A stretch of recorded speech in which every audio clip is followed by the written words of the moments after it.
బ్రహ్మ తన కూతురునే ఎందుకు పెళ్లి చేసుకున్నాడో మీకు తెలుసా?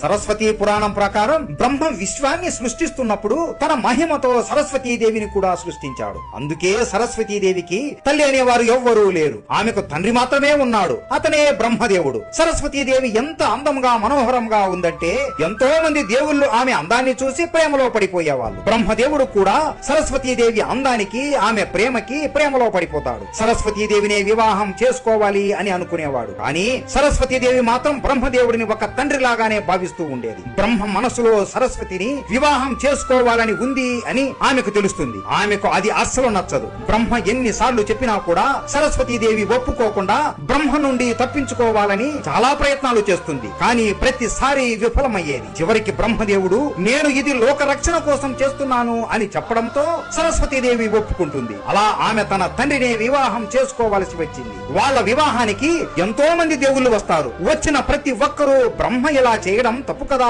మీరు మీ కూతురుని వివాహం చేసుకోవడం ఏంటి స్వామి అని అడుగుతారు. కానీ బ్రహ్మదేవుడు ఈ లోకంలో నేను ఒక్కడినే జీవించలేను, అందుకే నా కుమార్తె అయిన సరస్వతీదేవిని వివాహం చేసుకున్నాను అని చెప్తాడు. తరువాత వాళ్ళిద్దరికి మను అనే కుమారుడు జన్మించాడు. ఆ మనునే ఈ భూమిపై మొదటి వ్యక్తి అని ఎన్నో గ్రంథాలలో ఉంది. అలాగే మను వేదాలు, సనాతన ధర్మం మరియు అన్ని భాషలను అతనే రచించాడు అని చెప్పుకుంటారు. మీరేమంటారు? బ్రహ్మదేవుడు చేసింది తప్ప రైటా? కామెంట్ చేసి చెప్పండి. అందరూ చెప్పండి. జై సరస్వతీదేవి.